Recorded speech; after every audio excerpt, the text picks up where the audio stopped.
Bon, ben, écoutez, bienvenue. Merci d'avoir été aussi nombreux à répondre à notre invitation. Merci. Voilà, Michel, qui vient de Orange, dans le sud de la France. La plus belle ville de France. Cécile et Nicolas David, qui viennent de Paris. Enchanté. Et moi, je viens de Lille. Ça s'entend pas à mon accent. Voilà, donc ben, merci d'être là.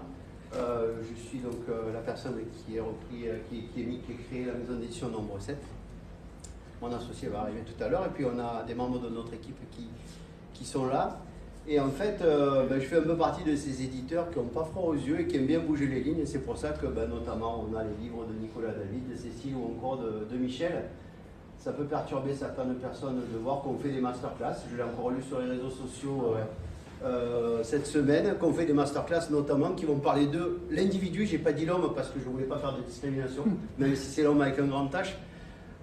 Et puis ce qui le compose, ben, son corps, l'âme et l'esprit. On va voir un petit peu ensemble quels sont, s'il y a une connexion entre tout ça ou pas. Et l'idée, c'est vraiment d'installer ensemble une discussion, une réflexion, et puis apporter ce qu'on peut apporter, parce qu'en fait, si on est là, c'est parce qu'on a de l'amour à partager. Voilà. Hein, Nicolas David. Oui. Voilà, donc ce que je vous propose, ben, c'est de vous présenter. Et puis, vous vous présentez. Michel, et puis, allez, Michel. Michel. Oui. Allez, on l'applaudit pour encore.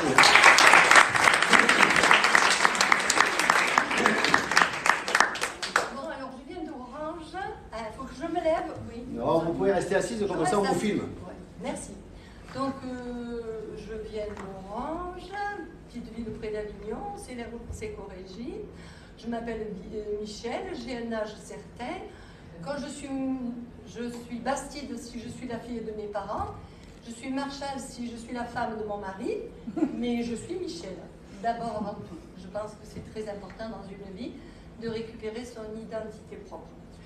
Donc, c'est plus facile de parler des autres que de parler de soi. Je suis quelqu'un de bien et j'ai mis beaucoup d'années à le devenir. J'ai fait un travail énorme sur moi avant de m'aimer vraiment et d'accepter qui j'étais, parce que ils sont jeunes. Mais moi, ce que j'ai vécu quand j'étais jeune, c'était pas du tout dans la norme, d'abord parce que je suis dans une famille catholique et la religion, elle est un peu enfermante des fois. Alors moi j'aime les curés, mais les curés ne m'aiment pas forcément, mais c'est pas grave. Voilà. Dieu fait partie de ma vie, j'ai une foi incroyable. Donc je pense que je suis née avec des aptitudes, je ne dirais pas des dons, je dirais des aptitudes comme chacun d'entre nous. On les développe petit à petit. Il faut passer par de grandes épreuves. Alors je dirais comme la petite Thérèse, à travers la souffrance vers la joie. C'est chaque épreuve dépassée qui nous amène à devenir meilleurs. Une souffrance soit nous enfonce, soit fait sortir de nous le plus beau. Donc à la fin de ma vie, eh bien je pense que je suis en train de sortir le meilleur. Je suis à la fois, j'allais dire thérapeute, on n'est pas thérapeute. Je préférerais dire que je suis un docteur de l'âme. Et on ne peut pas soigner le corps physique de quelqu'un lorsque son âme est malade. Oh, non, on va en parler tout à l'heure. Hein. Ouais. Merci Michel. Hein. Est-ce que je me suis... Bravo, c'est très bien.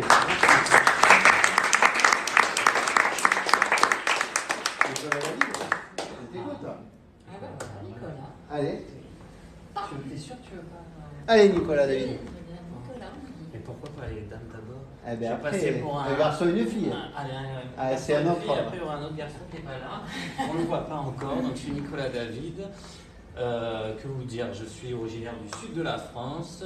Évidemment, j'ai développé des capacités depuis que je suis enfant au niveau médiumnique. Je ne me considère pas du tout comme un élu. Je pense que, comme Michel, on développe ses capacités et cette sensibilité au fur et à mesure des années. Ça m'est tombé dessus vraiment à ma vingtaine. Et j'ai su l'apprivoiser au fur et à mesure, parce que ça fait 22 ans que j'exerce. Et j'aide les personnes qui viennent sur mon chemin. Évidemment, elles m'aident en retour parce que c'est un échange lorsqu'il y a des séances. On apprend toujours de l'être humain. Et tu disais docteur, et moi je me dis un peu psy 2.0, comme on a l'habitude de l'entendre là encore souvent. puisque quand vous venez voir un médium, en fait, vous avez des problématiques émotionnelles qui vous font vibrer une certaine fréquence énergétique et qui vous bloquent votre chemin. Et si vous ne prenez pas en compte ces blocages, en fait, votre chemin ne va pas forcément être harmonieux. Et on vous demande de guérir pour appréhender un nouveau chemin, parce qu'il y a certains événements qui sont écrits quand on arrive ici, quand on est incarné sur Terre, mais qu'on peut quand même un peu modifier. Donc si vous vous entêtez à être dans vos problématiques d'abandon ou de dévalorisation, ben vous allez continuer à vivre les mêmes choses. Donc voilà, j'ai écrit un premier livre avec la maison d'édition Christophe, donc nombre 7, Le chuchotement des anges. Il y a mon deuxième livre qui est en cours d'édition. Et ensuite, je fais pas mal de masterclass, je fais plein d'interviews sur Nuria TV, des studios sur YouTube, vous pouvez trouver plein d'articles.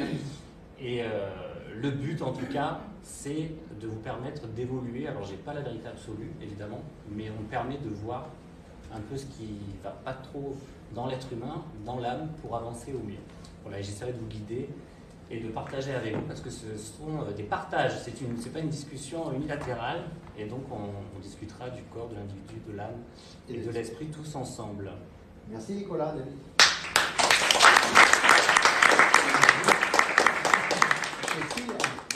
Alors moi je suis Cécile Andreu, et à la différence de Nicolas ou de Michel, moi c'est pas quelque chose que j'ai en moi, enfin je l'ai en moi depuis certainement très très longtemps, mais c'est quelque chose que je découvre depuis, on va dire, 5-6 ans. Michel parlait d'épreuves. Moi, je pense que j'ai eu un concentré d'épreuves. Un package qui est arrivé en un laps de temps très court. Et à la suite de ça, en fait, je pense que tout un chacun a le choix, soit de réfléchir à ce qui s'est passé, soit de se remettre dans son sillon confortable, ou en tout cas avec une certaine zone de confort, parce que c'est quelque chose que l'on connaît déjà, et de continuer sa vie. Et moi, j'ai à ce moment-là pris conscience d'un certain nombre de choses, réfléchi à ce qui m'était arrivé, j'ai essayé de comprendre pourquoi. Quelque chose qui est important, je pense, d'endosser la responsabilité de ce qui se passe, parce qu'en fait, c'est jamais de la faute des autres. Et voilà, et donc j'ai fait un travail, tu parlais de travail, ouais, c'est un vrai...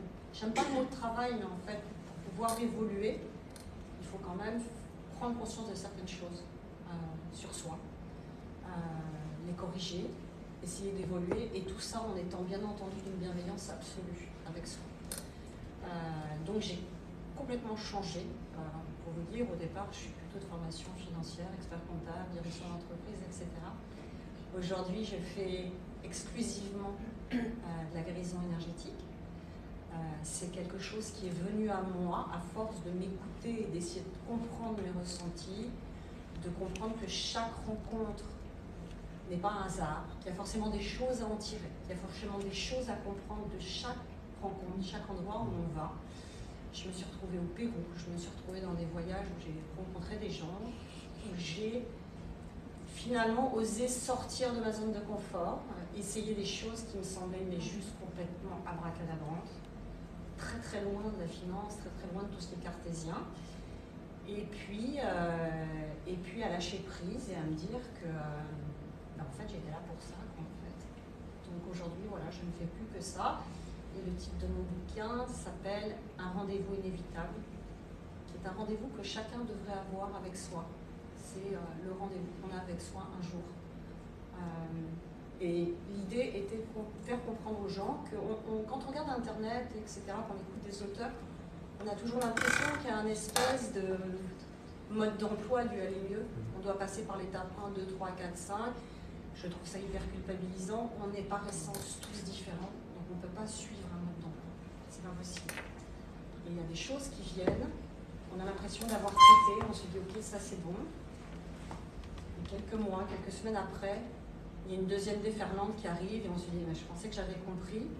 Voilà, et en fait le chemin n'est pas lisse, le chemin n'est pas paisible, il y a des allers-retours, c'est un peu comme la marée. Je fais souvent le parallèle avec la marée, il y a des vagues qui arrivent, qui repartent, mais elles reviennent. Et voilà, et le but de ce bouquin, c'était justement d'aider les gens à avancer quand on a ce type d'épreuve et de leur faire comprendre que tout va bien en fait. C'est normal que le parcours soit compliqué. Voilà. Merci Cécile.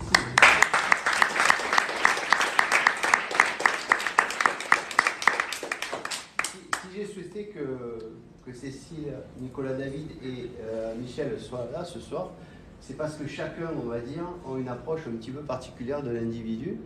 Et c'est pour cela, en fait, que je leur ai demandé d'être là, puisqu'en fait, la première question qu'on s'est peut-être tous posée, qui je suis, d'où je viens et où je vais. Et donc, l'idée, c'est peut-être, qu'est-ce que la première question qu'on pourrait poser, ben, finalement, est-ce qu'on est le jour où on est ici, et est-ce qu'on meurt le jour où on meurt ici? Voilà, c'est ma question. Ah ben, je vous laisse y aller. Vous avez 2 heures. Vous avez 2 heures. C'est un peu court, hein. Michel, S'il y a une vie après la vie. ben, est-ce qu'il y a une vie avant la vie, une vie après la Il y a vie? une vie avant la vie, puisque quand on arrive, on a quand même notre feuille de route qui est bien posée. Et le tout, c'est de la lire et de bien la lire. Donc on arrive, je pense qu'on choisit sa famille, c'est horrible à dire, mais c'est vrai parfois. C'est ce que je dis. On choisit sa famille, on choisit le lieu d'atterrissage, on choisit tout, on choisit les grandes épreuves qu'on aura traversées et on vient sur la terre volontairement. Et il faut beaucoup de courage. On a eu tous, qui êtes là, beaucoup de courage pour venir sur la terre parce que la terre, c'est une planète qui est assez souffrante dans l'émotionnel. On vient sur la terre pour apprendre à gérer notre émotionnel. Il y a des planètes qui sont beaucoup plus cool pour ce qu'il s'agit de l'émotionnel. Voilà pourquoi on a le cerveau du ventre ou le cœur du ventre qui nous fait souvent mal. S'il y a une vie après la vie, puisqu'il y a une vie avant, il y a une vie après, on est des arbres vivants, l'arbre perd ses feuilles, il en prend d'autres, et puis de toute façon, moi j'ai fait plusieurs voyages dans les vies antérieures. J'ai eu le plaisir. Est-ce que je parle de Jean-Luc maintenant ou plus tard? Après? Voilà. Donc j'ai eu des expériences. Vous voyez les émotions?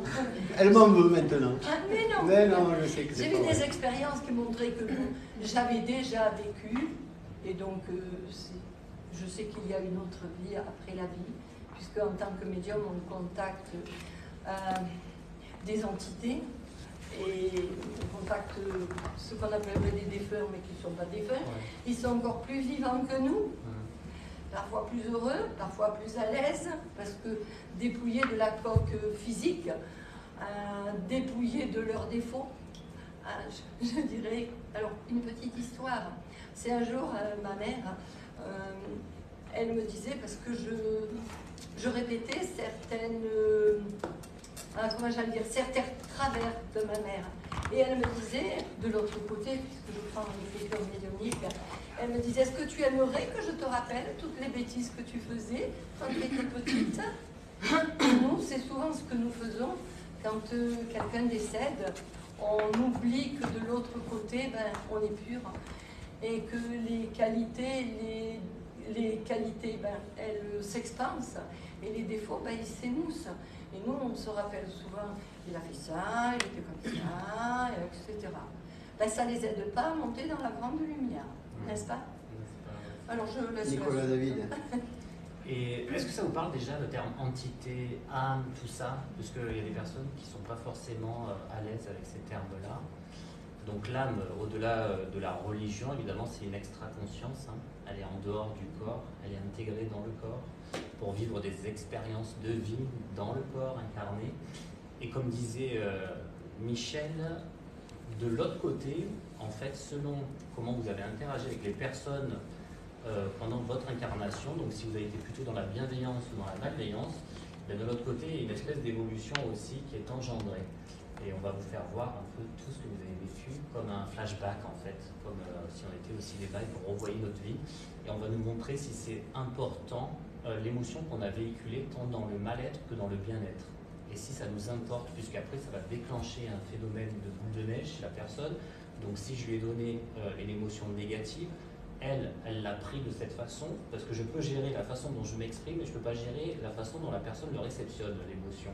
Donc elle va déclencher une vie autre que ce qu'elle aurait vécu si vous n'avez pas interagi. Donc c'est pour ça que c'est hyper important dans votre vie de tous les jours, quand vous êtes une âme incarnée, de passer plutôt de la bienveillance et d'avoir un comportement plutôt bienveillant. C'est hyper important et de ne pas être nourri dans l'énergie négative. Et effectivement, il y a bien du coup une vie après la vie et une vie avant. Je pense qu'ici c'est simplement un stage. La Terre est une école. Et évidemment, ce n'est pas l'école de oui-oui où tout est beau, on est tous gentils, tout est super, parce que sinon on n'évolue rien du tout. Et forcément, on doit alors, vivre à travers la souffrance. Effectivement, il y a toujours un terme de souffrance, parce que ça ne peut pas forcément être que dans la joie. Hein. On apprend toujours avec une espèce de tristesse. Et il y a toujours une dualité. Le noir existe parce qu'il y a le blanc, le mal existe parce qu'il y a le positif, etc. Donc c'est comme ça qu'on arrive à avancer, à faire des différences entre le bien et le mal dans ce que l'on vit. Et ici, cette école, forcément, nous fait évoluer. Et il y a d'autres planètes où c'est encore mieux. Et la Terre, c'est très bas. Au niveau énergie, c'est très très bas. Donc plus vous allez être bienveillant, plus vous allez attirer à vous la bienveillance et le positif. Et il y a bien du coup une école, la Terre. Il y en a d'autres, mais bon, on va parler de celle-ci. Et toi, du coup, Cécile, Et oui. quand on Le se corps, regarde alors, parce que l'énergie, Cécile, toi, tu es Non. plutôt énergie et corps. Exactement. Enfin, ce qu'il faut, on parle beaucoup d'âme, mais ce qu'il faut comprendre, enfin en tout cas moi, ce qui m'a été utile de comprendre, puisque c'est plus récent, on va dire pour moi, c'est que quand on parle d'individu, on parle de corps, d'esprit et d'âme. Et le distinguo esprit-âme n'est pas forcément facile à comprendre. Donc effectivement, la mort, c'est la mort du corps et de l'esprit. Mais l'individu en tant que tel, le corps abrite l'esprit et l'âme. Et à la mort, c'est la mort du corps et de l'esprit, mais ça n'est pas la mort de l'âme. L'âme transcende la mort. C'est pour ça qu'en fait, c'est pas qu'il y a une vie avant ou une vie après, en fait. C'est qu'il y a une vie. Et la mort n'est juste qu'une étape de cette vie. Et l'âme transcende. Et effectivement, le principe, c'est que dans cette expérience de vie, en fait, l'esprit et l'âme doivent évoluer. On est là pour faire évoluer notre esprit et notre âme. Et effectivement, les émotions, on en parlera peut-être après, les émotions sont un flux d'énergie, comme beaucoup d'autres choses. Et c'est pour ça qu'on dit souvent, il faut laisser les émotions vous traverser de façon à ce qu'elles ne se cristallisent pas et ne se déposent pas à l'intérieur. Parce qu'une émotion qui se cristallise et qui se dépose devient toxique. Toxique pour le corps, rend malade, etc. Et c'est pour ça que dans la guérison énergétique, en fait, on travaille autant le corps que l'esprit et l'âme, parce que les trois, en fait, interagissent, sont indissociables et doivent évoluer ensemble. Et les uns ont des impacts sur l'autre, systématiquement. c'est une continuité. Donc pour faire un peu la synthèse, on a une vie. Et en fait, là, pour l'instant, on est dans une étape de cette vie. Voilà. Une expérience. Une expérience. D'accord. Et en fonction de comment on la vit, Oui, il se passe autre on chose. va faire en sorte, et ça va influencer directement notre vie. C'est ça? La vie. L'objectif est dans l'évolution. Ok. L'objectif étant de ne plus revenir sur la Terre. Il y a des questions. Quelle en est la fin? Sur la Terre, d'aller sur d'autres planètes. Quelle en est la fin? Quelle en est la fin, si tant est que je suis une logique de tout un D'évolution. début et une fin? Alors, j'ai pas la vérité absolue, je suis pas Jésus, je dis toujours je travaille pour lui, mais de ce qu'on m'a fait entendre et comprendre de l'autre côté via mes anges, mes guides, il y a des niveaux de l'autre côté. Il y a autant des niveaux positifs que négatifs. Dans ma tête, on me dit toujours il y a 12 niveaux, mais il y en a 13. Alors je me dis pourquoi ils ne disent pas 13? Alors moi c'est ce qu'on me dit dans ma tête à moi. Peut-être que toi tu as dû peut-être entendre autre chose. Oui. Mais moi j'ai Tout à entendu fait. ça. Voilà. C'est pour ça peut-être qu'ils ne s'expriment pas de la même façon. Est-ce que toi tu as d'autres niveaux? Ça m'intéresse. Oui, non, moi j'ai. Il y a 7 niveaux et il y a 7 plans, donc 7 x 7, 49. On va D'accord. dire comme ça. Ça, c'est ça. Donc il faut un temps. Et l'objectif c'est de retourner à l'un. On vient de l'un, Oui, la force le un. créatrice, on vient de l'un. On est descendu dans la matière de plus en plus bas et on est destiné, puisque maintenant on est en train de changer complètement de vibration, on est destiné à retourner à l'un. Et on est destiné à se perfectionner et à s'alléger tellement qu'un jour on ne sera plus obligé de venir sur cette planète Voilà, Terre. expérimenté, voilà. Voilà, on sera tellement expansé, on sera tellement léger que l'on n'aura plus besoin de venir expérimenter la Terre. On ira expérimenter d'autres planètes beaucoup plus importantes pour retourner à l'un que la planète Terre. Alors moi c'était 12, Donc il y a des... Écoute, est-ce que tu crois que de l'autre côté, il y a compte. des chiffres? Eh oui. Donc, Est-ce qu'il en compte? réalité, Oui, il parce n'y a que c'est pas une de temps. matrice. Il n'y a pas de Ouais, temps. il n'y a pas de temps. Il n'y a pas de temps. Mais la façon dont ils sont exprimés, c'était plutôt douce. Alors, c'est pour ça que je dis j'ai pas la vérité absolue. Mais ça veut dire que selon votre avancée, donc selon comment vous avez évolué sur Terre, s'il y a de la bienveillance ou pas, si vous avez fait des faux pas, et bien en fait vous allez atterrir dans un certain niveau que vous pourrez aussi évoluer de l'autre côté. Et le niveau 13, entre guillemets, ça serait Sainte Catherine, toutes ces personnes qui sont saints, en fait, qui ont été beaucoup dans le don. Et du coup, eux, ils excellent dans l'amour, ils sont un, mais dans l'amour. Ouais, tu peux faire cette tête, Michel. Ils sont un dans l'amour et en fait, ils n'ont pas eu du tout de négativité.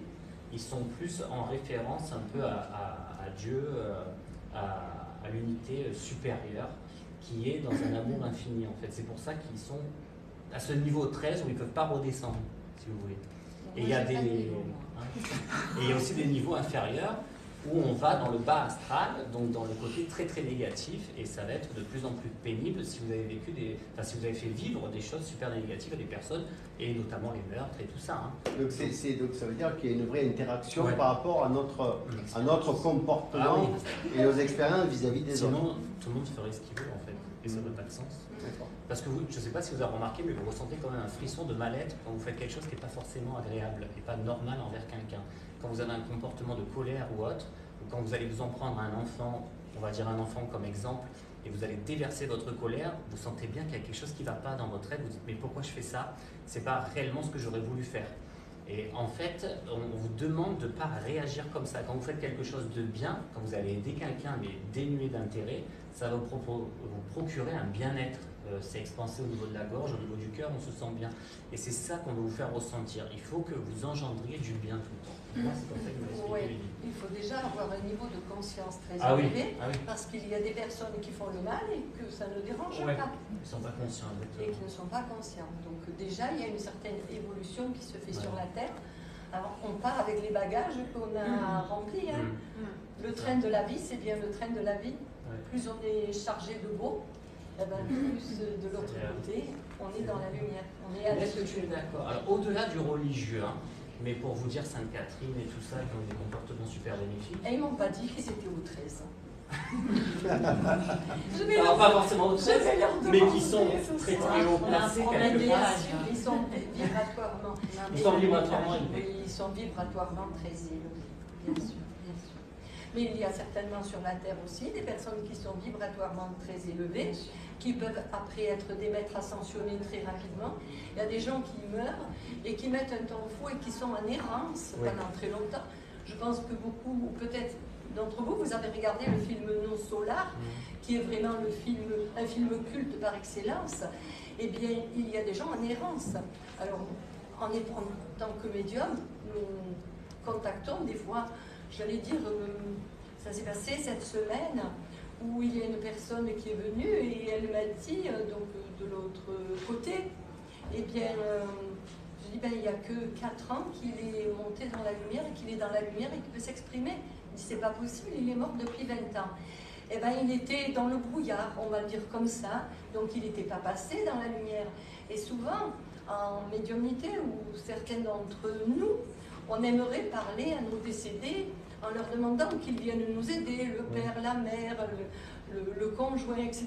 Mais ils ne peuvent pas s'ils ne sont pas passés dans la lumière. Voilà. Et donc il y a des niveaux. Plus ils sont élevés, plus ils peuvent nous aider. Et plus ils peuvent nous aider, oui. Voilà. Et je ne sais pas si tu as remarqué dans les communications défunts, du coup, plus ils sont élevés, plus la communication est facile. C'est ça. T'as plus de précision. Mais ils ne viennent pas parler de je vais gagner au loto ou de est-ce que je ils viennent nous aider sur votre chemin. Ils viennent nous aider juste pour nous guider dans la lumière. Voilà. Ceux qui viennent pour du concret basique, c'est qu'ils sont encore bien ancrés sur la Terre et qu'ils ont des vibrations terrestres qui pèsent encore. Tu es d'accord? Alors, pour le coup,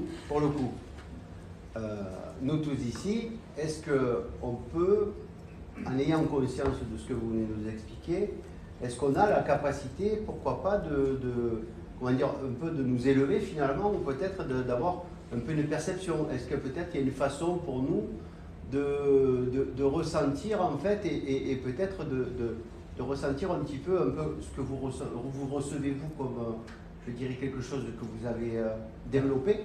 Est-ce que le Kidam a la capacité, entre guillemets, finalement, en ayant conscience de ces choses-là, de peut-être se détacher, parce que bon, de mon point de vue, alors après je parle comme un profane, mais un peu de se détacher de notre mental, quoi. Alors moi, on dit qu'on est tous médiums, mais puisqu'on vient de l'œil, on a tous en nous tous les dons. On est des artistes pointus, on est des peintres, on est des musiciens, on a tous tout, mais on n'est pas venu dans une vie pour expérimenter tous la même chose. Donc finalement, oui, il y en a qui peuvent, on peut tous avoir ces dons, on les a tous, hein, mais en même temps, on n'est pas forcément venu les développer. Donc il y en a qui ont des intuitions plus fortes, il y en a qui sont d'excellentes cartomanciennes, d'autres médiums, d'autres des artistes à un haut niveau, des voix magnifiques, des mains magnifiques. Il y a des mains pour soigner, et puis il y a des mains pour bien travailler, voilà. Donc, ça dépend ce qu'on a souhaité activer. Voilà, ça dépend ce qu'on est venu faire sur notre feuille de route. Et Cécile, du point de vue énergétique, est-ce que c'est peut-être pas plus, je dirais, par rapport à nos sens, peut-être plus facile à aborder par rapport à ce que toi tu peux ressentir et tu peux transmettre et tu peux accompagner. Tu vois, quand je parle des sens, parce que finalement, ce que nous avons, nous, je dirais, le plus évident pour nous, c'est nos 5 sens. Est-ce que peut-être ça ne pourrait pas commencer par là, ici et maintenant? Alors oui, je pense que même si on dit effectivement que tout le monde a des capacités, que, etc., après, moi quand j'entends ça, effectivement c'est vrai, mais là où ça m'ennuie, c'est que du coup, on le voit bien sur tous les réseaux, c'est que tout le monde, du coup, prend n'importe quel signe pour se dire, en fait, j'ai des capacités, je sens, j'entends, je vois... Et donc il y a une espèce de recherche éperdue en fait je pourrais être médium aussi mais j'y arrive pas et je trouve ça un petit peu et avant d'arriver là je pense que la première chose à faire et en tout cas moi c'est ce que j'ai c'est d'essayer de se connecter à soi, juste à soi déjà. Et quand on parle des 5 sens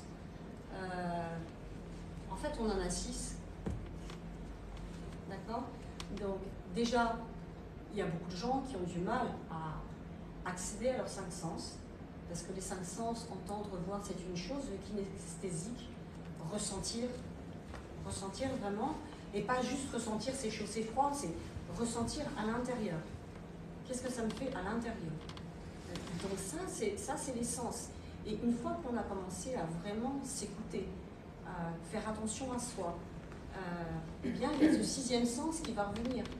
Parce que c'est le 6e sens, l'intuition, est quelque chose là que tout le monde a, mais qui est tu, qui n'est pas entendable, que ça fait partie des croyances limitantes que l'on a depuis tout petit, que les enfants ont.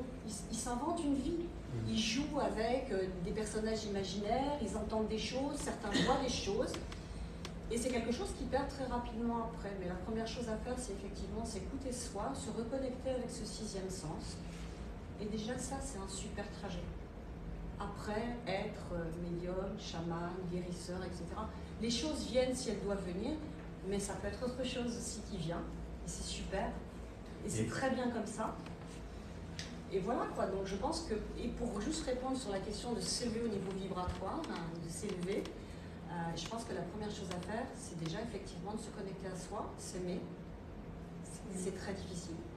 S'aimer pour tout, pour le côté sombre et pour la lumière, parce que les deux font que l'on est qui on est, et on est juste unique chacun d'entre nous.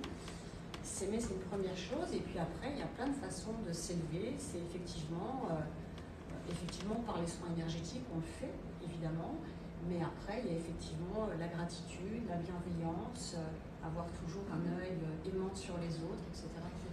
Et par rapport à ton parcours personnel, est-ce que tu as développé une intuition, des sensations, vu que tu étais dans la finance, comptable? J'étais complètement coupée de moi. Voilà, c'est ça qui est intéressant pour partager. Alors, pour partager ça, effectivement... Est-ce que ça a été dans la souffrance? Revenir à soi. Oui, voilà.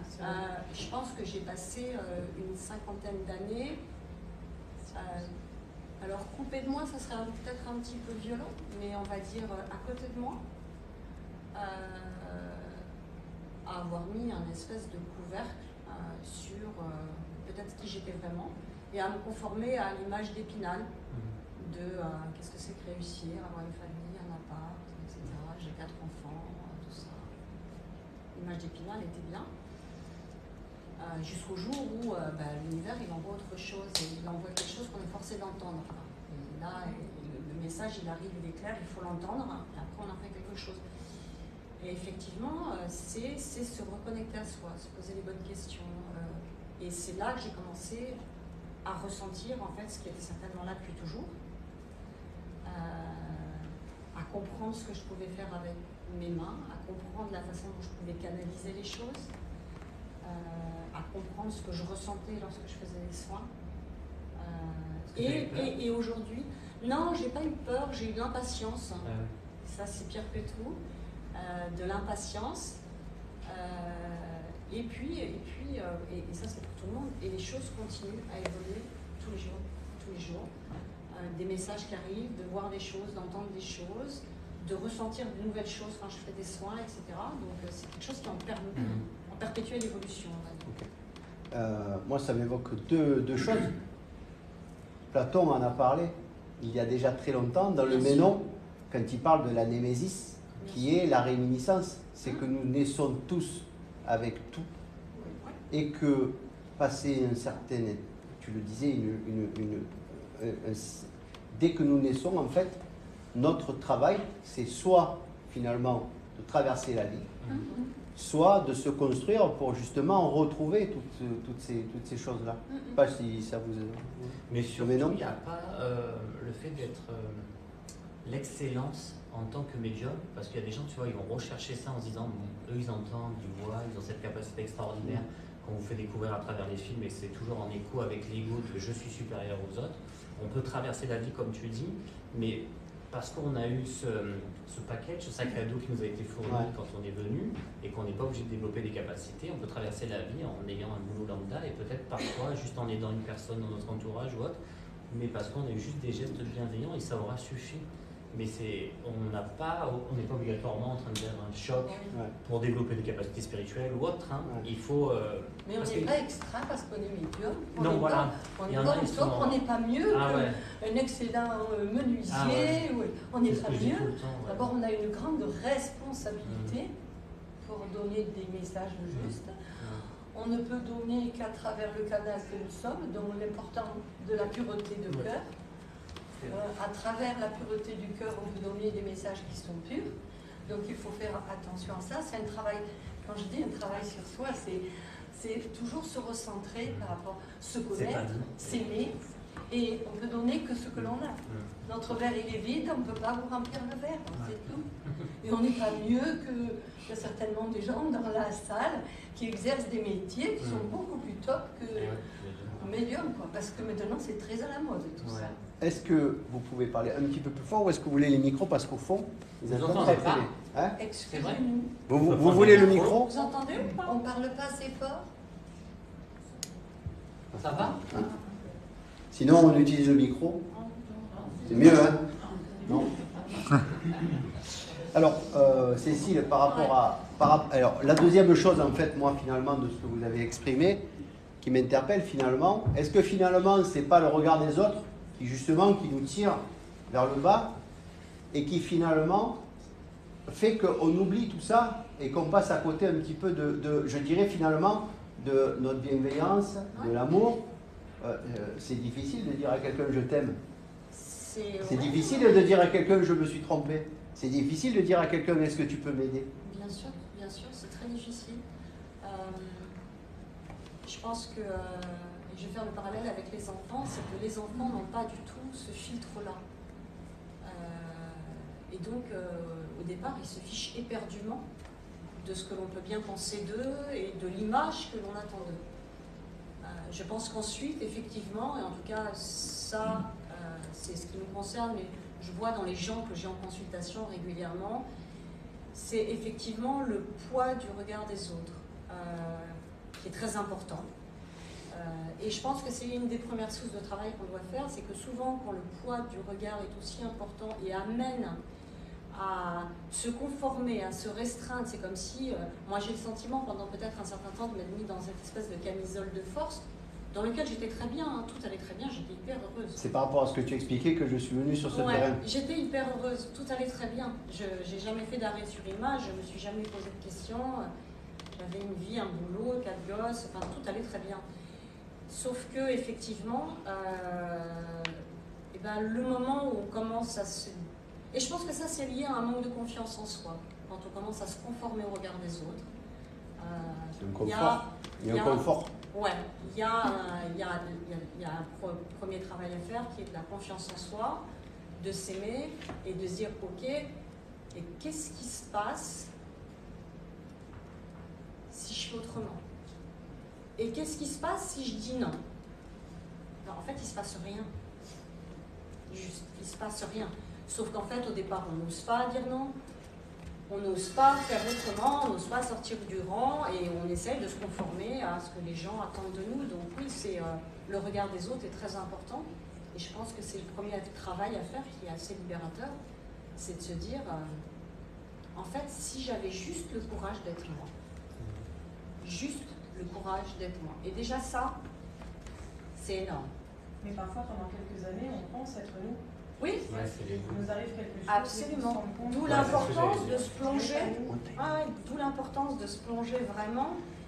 Et c'est ce que je dis en fait, c'est que très souvent, il est urgent d'apprendre à désapprendre et de prendre chacune des idées reçues qu'on aurait pu nous donner, parfois avec énormément d'amour, hein, et de se dire ok, on m'a toujours dit que réussir c'est ça.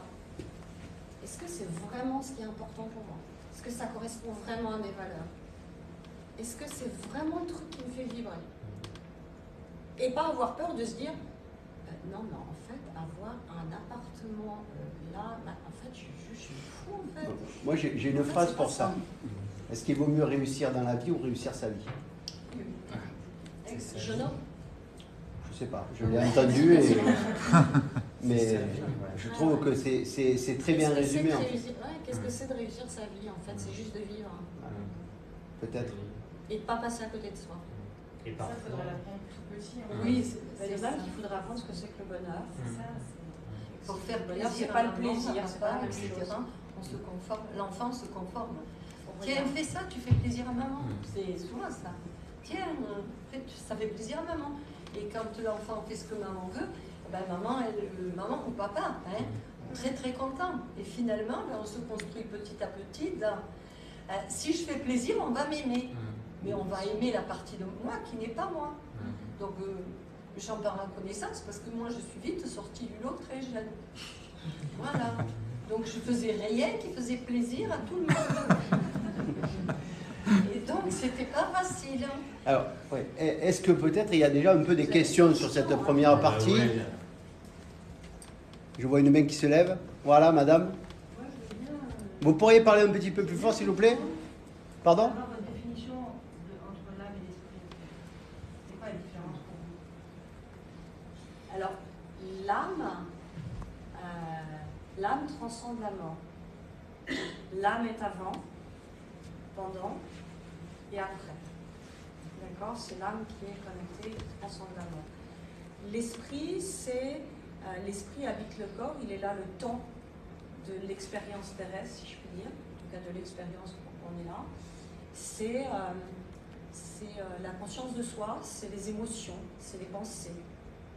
C'est aussi ce contre quoi ou avec quoi il faut arriver à jouer, c'est-à-dire notre ego, gros travail aussi que l'ego. Donc voilà, c'est la différence. C'est des composantes de l'âme? Non, il y a vraiment le corps, l'esprit et l'âme.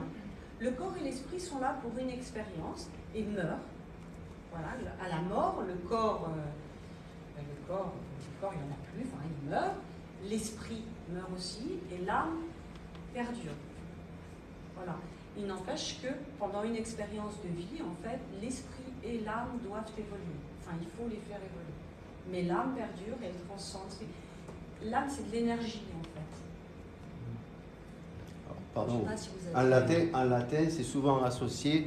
Alors moi, me permettrait de donner mon avis. Vas-y. En latin, c'est associé à l'anima. L'anima, c'est ce que certains interprètent comme le souffle divin. Voilà ça. Et ce que moi j'estime par rapport... Alors, les mots sont importants pour nous, mais en fait, en réalité, je crois que dans ce que vous nous expliquez, ils ne sont pas importants. Peut-être ce qui est important, c'est ce qu'ils véhiculent. Et moi, je ne vais pas utiliser les mêmes mots, mais pour ce qui me concerne, pour moi, l'esprit, c'est ce qui perdure. C'est ce qui est notre être et notre part du divin que nous sommes. C'est exactement ce que j'avais dit. Et en fait, je pense que l'anima, l'âme, c'est en fait finalement le souffle qui va nous permettre de faire le tour de nos vies ou de notre vie et de nous faire tout le temps en fait continuer à monter. Et notre corps finalement, peut-être c'est peut-être ici et maintenant le moyen de transport. Oui. En gros, pour moi, il y a le moyen de transport, le véhicule. Voilà, moi je suis un super lourd. Vous avez l'anima, l'âme, c'est le gasoil, c'est l'essence finalement. Et puis l'esprit, c'est le pilote. C'était- Non, Michel? Si, c'est exactement comme ça que je le vois. Vous le voyez aussi? Oui, tout à fait. L'esprit. Alors, L'esprit, c'est divin. maintenant, on va rentrer un peu. Il y a d'autres questions? C'est le souffle. Alors, ça y est. Madame a été plus rapide. Et la personnalité, là-dedans, elle est plutôt associée à l'esprit. Normalement, c'est là. Moi, oui.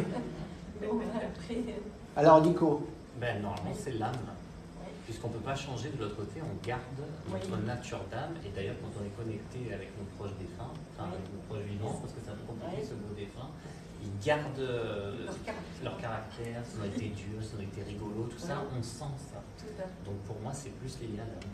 Ouais, ça va avec l'âme. madame? Un petit peu plus fort, s'il vous plaît. Je voudrais savoir s'il faut forcément passer par la souffrance pour se rendre compte de Pas forcément. Non, qui nous sommes, c'est un des. On n'a pas entendu la question. Alors, je répète la question. On n'a pas entendu. Est-ce qu'il faut passer par la souffrance pour pouvoir, Forcément, je sais pas. pour se rendre compte et pour pouvoir évoluer? C'est ça, madame? Non, pas nécessairement. Pas nécessairement. Moi, je dirais que oui, parfois, parce que lorsqu'on nage dans le bonheur, on ne se pose aucune question. Excusez-moi, lorsque vous avez tout ce que vous souhaitez, pourquoi vous iriez chercher quelque chose de compliqué? Pourquoi vous iriez chercher ailleurs? La maison, elle est pleine, le mari, il est gentil, j'ai pas de problème d'argent, j'ai un bon travail, le patron, il me va, voilà. Donc pourquoi j'irais chercher quelque chose? Mais dès qu'il y a, de toute façon, dès qu'il y a un grain de sable dans le moteur, on s'arrête, on réfléchit et on se pose la question pourquoi. Et après, on peut redémarrer. Après, il y en a qui s'assoient à côté de la voiture et qui se disent Mais, qu'est-ce qui pardon, va m'arriver? Qu'est-ce que je vais faire? Même sans grain de sable, la personne qui a tout, qui est nantie, qui a tout, elle peut aussi tout d'un coup avoir peur que ça s'arrête. Alors il y a ça. Elle a déjà Donc- de la conscience. Donc cette personne, elle a déjà une conscience élevée. Elle peut aussi se poser des questions Oui, existentielles. vous avez raison. Suis-je Oui. dans ma vie? Je pense que c'est pas nécessaire d'avoir un problème pour se mettre à réfléchir, quoi. Le problème, ça aide. Non, mais en fait, il n'est pas nécessaire d'avoir une catastrophe ou des problèmes pour réfléchir et évoluer. De la même façon qu'il y en a qui ont des problèmes et qui décident de mettre ça sous le tapis, Oui. de ne pas réfléchir et de ne pas Oui. évoluer.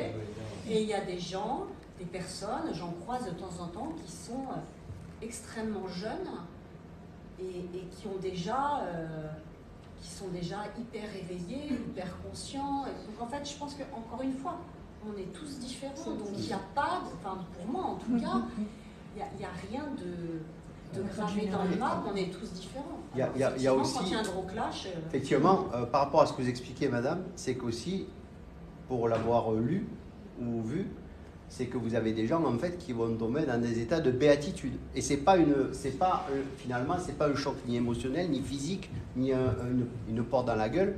C'est un moment de grâce et ça va les transporter et ça va leur permettre. Moi, j'en connais des gens qui ont été, qui ont un moment de béatitude et qui ont changé de vie, mais parce que c'était pas à travers quelque chose de difficile, même si ça aide parce que ça accélère le moment. Ils ont eu l'illumination. Je sais pas le terme, en tout cas, encore une fois, c'est un mot, mais Oui, mais c'est ça. Tu as raison. Après, je pense qu'en fonction de la personnalité des gens, moi je vais prendre mon cas, parce que je vais parler que de moi. Je pense que dans mon cas, je pense je ne sais pas ce que j'ai vécu, je ne sais pas tout ce que j'ai vécu avant, etc., mais je pense que la façon dont je m'étais inscrite dans cette première partie de mon expérience, il était nécessaire de me mettre un grand coup dans la figure pour que je commence à éventuellement me poser des questions. Sinon, je n'entendais rien du tout, quoi. C'était, voilà, donc là, ça c'est plus lié à ma personnalité, à mon âme, donc, d'avant, qui était que moi, il fallait que je prenne un bon uppercut pour me poser les bonnes questions. Et ça, vous l'avez prévu aussi avant, dans votre venue. Donc vous avez prévu des moments pour percuter. Donc vous allez avoir un cancer. Il y a des personnes qui vont dire, oh là j'ai un cancer, il faut que je me pose des questions. Il y en a qui vont se dire, ben non, je ne me pose pas de questions, c'est juste lié à mon comportement, j'ai trop fumé, j'ai pas de chance ou machin. Et donc ils vont avoir un autre cancer, ou ils vont avoir un accident de voiture, tout ça. Et vous avez prévu ces moments-là pour réagir en fait. Ouais. Et en fait, l'expérience renouvelée, parce qu'en fait, ils ne traitent pas ce qu'il y a à traiter. Et donc, une fois que c'est traité, ça fait, permettez-moi l'image, ça fait comme une case un peu cochée pour les prochaines étapes sur Terre, c'est-à-dire que vous avez pris un gros choc sur cette étape. On ne reviendra pas avec le même problème. La prochaine fois, vous éviterez peut-être ce gros choc parce que vous allez garder en vous sans en avoir. Parce que ça, parce que ça m'a permis d'évoluer. Enfin, je veux dire, maintenant, je pense que la similitude, malgré les parcours différents, c'est que quand on arrive à faire ces choses-là, on est systématiquement dans le partage et tourné vers les autres. Et je pense qu'effectivement, l'évolution qu'il y a, en fait, ça a fait évoluer mon esprit, mon âme, et ça m'a inscrit dans un chemin de vie qui était certainement celui qu'il fallait que sur lequel il fallait que je sois. Et du coup, effectivement, cette évolution, elle est bénéfique pour la suite. C'est surtout que vous ne pouvez pas engendrer un chemin de vie, pardon, Cécile, en étant égoïste, égocentré. Vous ne pouvez pas vous dire avec votre ego, ah ben moi je suis sur Terre, ici sur Terre, ce sont que les biens matériels qui m'intéressent. Et du coup, je vais gagner au loto, je vais voyager, je vais profiter et tout ça. En fait, comme on est un déjà de l'autre côté, on vous demande d'être aussi un ici et d'être bienveillant. C'est ça qui compte. On ne vous demande pas du tout d'exceller dans un côté égoïste, égocentré, matérialiste. Donc, c'est pour ça qu'à un moment donné, si vous êtes enfermé dans votre vie, vous avez votre vie, votre enfant, vous excellez dans votre boulot, tout ça, vous avez fait plaisir à maman, à papa, vous avez été formaté par vos parents, par la société, vous avez suivi un schéma qui semble être l'excellence alors que pas du tout, vous allez forcément avoir quelque chose qui vous fait prendre conscience que y a des gens autour de vous qui existent et qu'on partage tous des émotions. On est tous reliés et c'est ça qu'on vous demande. Alors pas forcément faire Mère Teresa, pas forcément vous mettre dans un couvent, etc. ou aider tous les SDF parce qu'il y a des gens qui vont avoir ce comportement mais toujours par intérêt en disant là si je fais ça je suis quelqu'un de bien. Sauf que ça marche pas. Oui mais c'est par rapport à d'autres qui disent ah ben tiens tu as vu lui voilà, il est bien, il s'occupe de ci et ça. Mais pas avec le cœur, on vous demande toujours d'agir avec votre cœur. C'est très important, on est tous reliés par le cœur. Bon. Oui. Bonsoir. Bonsoir. Voilà, j'ai une petite question. Est-il vrai que nous serions des guides qui nous accompagnent tout au long de notre vie? On me dit très souvent que je suis protégée. Voilà. Alors, protégée, par rapport à mon point de vue, oui, on vient tous avec des guides qui changent au fur et à mesure de notre évolution. Vous avez des guides pour que vous appreniez plein de trucs au niveau de vos études, par rapport à des métiers, par rapport à plein de choses, et après ils changent. Là, Cécile, je pense qu'elle a changé de guide, du coup, elle n'est plus du tout avec les mêmes, elle a des guides qui vont plutôt lui permettre d'évoluer dans la guérison et le côté holistique. Vous avez aussi des anges, des archanges, mais dites-vous bien que vos proches défunts ne sont pas forcément des guides. Les proches défunts vont de l'autre côté, ils ont une évolution aussi à faire, ils ont aussi des stages de l'autre côté. Et souvent on dit, ah, c'est ma grand-mère, c'est mon guide, elle me protège. Il peut y avoir une protection, mais ils ne sont pas forcément dans des guides. Hein. Voilà. Et selon leur niveau d'évolution, ils ne voient pas. Moi j'ai eu des messages, ils n'ont pas accès à notre chemin de vie. Voilà. Alors moi j'ai reçu l'information. Nous avons un guide de naissance. C'est une âme, d'ailleurs c'est dans le jeu de cartes que Christophe a tiré. Le guide de naissance, c'est un ami. Donc il y a un message qui est très très beau sur le guide. C'est un ami avec lequel il m'a dit, moi j'ai lâché en route dans Est-ce que tu as Je cherche. le guide? Il vaut mieux lire. Ce sera beaucoup mieux. Je ne le transformerai pas. Moi. Quel numéro? Il faut chercher. Donc, alors on a un guide de naissance et on l'a toute notre vie. Mais comme dit Nicolas, ensuite, à mesure qu'on évolue, comme dans les classes, à l'école finalement, eh bien on a un autre guide qui vient se substituer. Allez, c'est bon. Donc là, alors, je vais juste lire. Si tu as tiré cette carte, tu as un guide. Tu le sais, tu l'appelles et lui parles souvent. Non, c'est pas ça, il vaut mieux lire. Le message. Oui, le message. Excusez-moi. Ah, ça y est, on se voit maintenant. Oui, pardon. Mon bonheur est de te voir heureux, de savoir que tu fais ce pourquoi tu es venu, de savoir que je suis là près de toi, que nous sommes unis, que tu écoutes. Je sais tellement mieux que toi ce qui est bon pour toi. Je suis ton ami. Appelle-moi souvent et pas seulement quand tu es en difficulté. Tu n'es pas n'importe quelle âme puisque tu es moi en toi et que je suis toi, ton aimé de l'intérieur, ton moi profond, celui qui te connaît de toute éternité. J'ai vécu plein de vies avec toi. Je suis monté plus haut, plus vite. Tu as lâché en route parfois dans la roue des karmas. Ne t'inquiète de rien. Ta vie est remplie. Tu es mon ami, une âme que j'ai choisi d'aider. N'aie crainte, va, je t'aime. Voilà. C'est tout. Voilà. Le message que j'ai reçu avec Jean. Voilà. Par écriture. Donc c'est vrai qu'on a plusieurs vies. Plein de questions, moi je découvre. Où est-ce que vous positionnez le karma du coup par rapport à tout ça? Qu'est-ce qu'on doit en faire? Qu'est-ce qu'on doit en faire? Alors, comment vous décrivez le karma déjà? J'ai cru comprendre que c'était une sorte de justice un petit peu spirituelle qui remet un petit peu les choses en place par rapport à une personne qui se serait comportée en bien ou en mal, si je peux dire.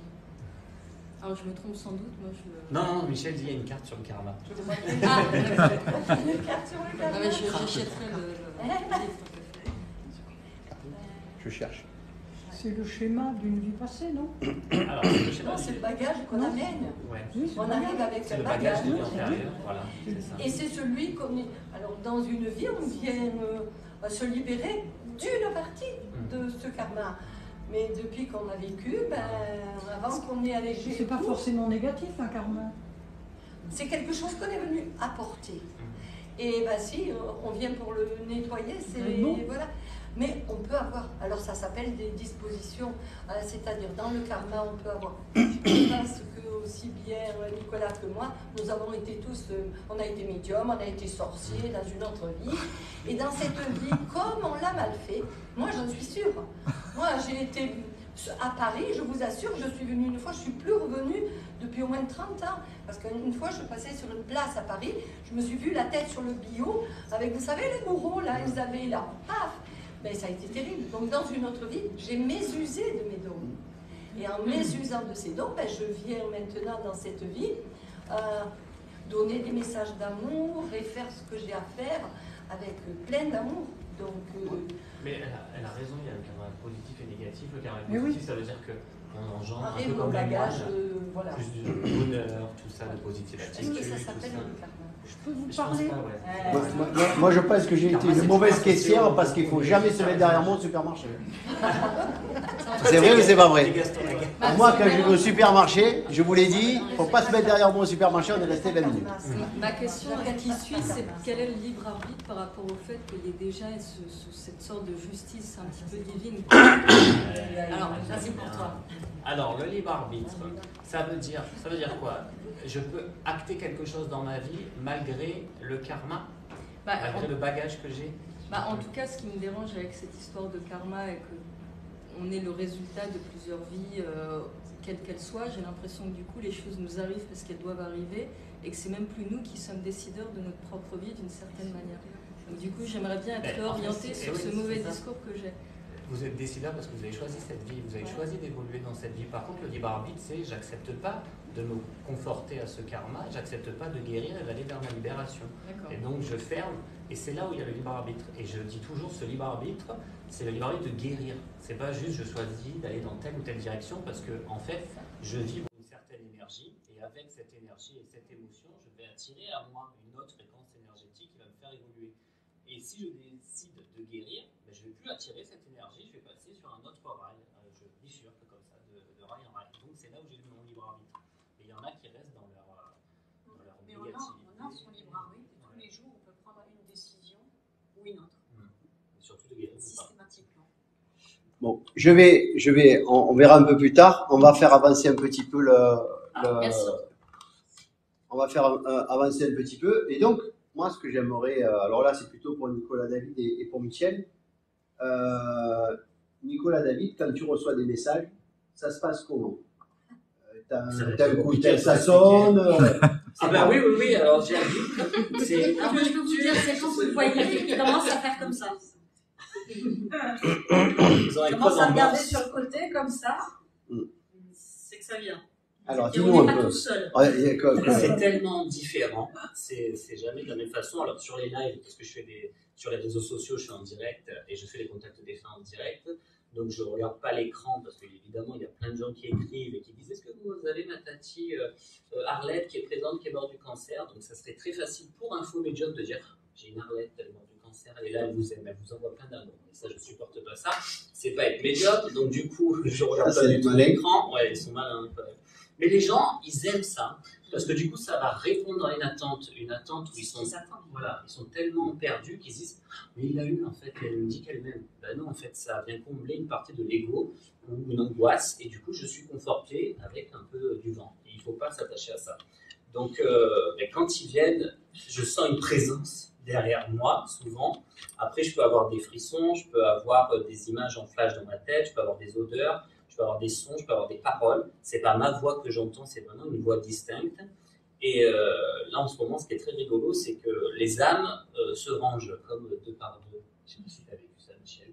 En fait, lors des contacts des fins en live, il y a tellement de personnes qui sont connectées, il y a jusqu'à 1700 personnes, et du coup, j'ai plein d'âmes qui viennent, qui arrivent, et elles me disent: je veux passer un message, et j'entends un brouhaha derrière, et en direct, je fais: s'il vous plaît, est-ce que vous pouvez vous ranger? Il faut que ça soit aligné, parce que sinon, je ne vais pas capter les personnes. Et du coup, ça se range en fonction du niveau dont je parlais, de bienveillance, et là, ça commence un peu à s'apaiser, et je vais pouvoir entendre. La dernière fois, tu vois, sur mon live que j'ai fait lundi dernier, j'avais Christophe, et on me disait: non, il y a deux Christophe. Alors, je dis: ok, il y a deux Christophe. Donc il y en a un, il a 19 ans, il y en a un, il a 44 ans. Ils sont morts à cet âge-là, donc au niveau terrestre, et j'entends accident de voiture, l'autre alcool, crise cardiaque, il a une veste marron, c'est important cette veste marron, il a une ex qui s'appelle Stéphanie, c'était une relation passionnée, fusionnelle, tout ça. Et donc, après, je lève la tête et je dis: voilà, j'ai ça, est-ce que ça correspond à quelqu'un de l'audience? Évidemment, pas juste Christophe, pas juste Stéphanie, pas juste le cancer, il me faut le package, parce que moi, j'ai vraiment deux personnes derrière qui me poussent, qui font comme ça, il faut que tu donnes le message. Et donc, il y a des personnes qui vont essayer de corriger pour passer en direct avec moi. Évidemment, ils vont dire: ben, moi, c'est Christophe, mais il n'est pas mort du cancer, il s'est suicidé, il avait une veste bleue, enfin voilà. Et en fait, on se dit: bon, ça va pas. Moi, j'ai vraiment quelqu'un, je suis pas en train de c'est n'importe quoi. Pas la blague. Et finalement, on retrouve les personnes et je passe les messages. Et les messages, c'est pareil. Je vais ou entendre, ou avoir un frisson, ou avoir une odeur, et je vais dire: là, la dame qui était passée en direct, elle me dit: oui, son ex-relation, c'était Stéphanie, c'était très compliqué pour lui. Et c'est son frère, donc Christophe, son frère, 44 ans, il aurait 47 ans aujourd'hui. Et je lui dis: mais vous n'êtes pas bien apparemment dans votre vie, ça fait longtemps que vous êtes seul. Elle me dit: ça fait 4 ans que je suis seul, j'ai un petit-fils, j'ai un enfant, un fils. Et d'un coup, on me monte dans la tête, tu vois, je vois un pompier, et on me dit: c'est pas le feu, c'est son ex. Et je lui dis: mais votre ex est pompier. Elle me dit: mon Dieu, mon ex est pompier. Et elle me disait: je tremble, je ne sais pas quoi faire, je tremble. Et en fait, les messages des défunts, je ne sais pas si c'est pour toi la même chose, c'est vraiment accompagner la personne sur son chemin de vie, la rassurer en lui disant que ça va aller, qu'elle va bien rencontrer quelqu'un, et qu'il y a un but. C'est pas juste: je t'aime, je suis là, je te regarde, c'est super ce que tu fais, voilà, c'est pas coucou, et on vous envoie pas d'amour, hein, c'est vraiment pour vous guider. Est-ce que tu as à peu près les mêmes choses? Du tout. C'est vrai? Du tout, je pense qu'il y a quand même... C'est pas la même chaîne, en fait. Là, on a le câble et là, on a le satellite. Non, du tout, je ne fonctionne pas comme ça. Là, je te parle des lives sur les réseaux sociaux. Mais après, oui, j'ai compris, moi je ne fais pas des lives sur les réseaux sociaux. Alors, comment ça se passe pour vous, Michel? Moi, je sais quelques trucs, parce qu'on a un peu travaillé ensemble. Alors, moi, ce qui se passe, c'est qu'avant que quelqu'un vienne, c'est toujours codé. Les messages sont codés. Je ne sais absolument pas, c'est une phrase qui arrive. Je suis encore dans le brouillard. Je dirais ça parce que n'importe quoi. Je suis encore dans le brouillard. Donc la personne, elle arrive bien avant. Je donne un message codé. J'ai pas la signification. Et ensuite, comment je peux vous expliquer j'ai couru dans un champ de coquelicots. Quelqu'un me dit, j'ai couru dans un champ de coquelicots. Et ensuite, petit à petit, est-ce que ça parle à quelqu'un? Donc il y a quelqu'un avec les coquelicots qui a le souvenir et tout ça, il lèvera le doigt.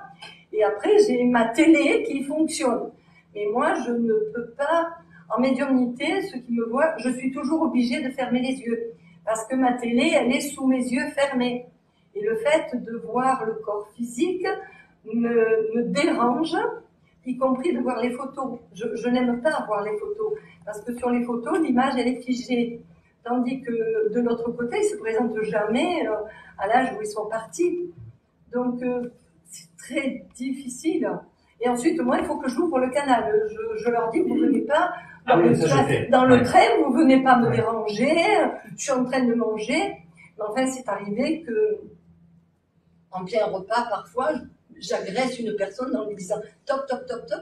Et en plus, je ne me rappelle pas du tout ce que j'ai dit. Parce que ça passe à travers nous. On est quand même des messagers, des canaux. Et donc, on donne un message et je ne sais pas du tout.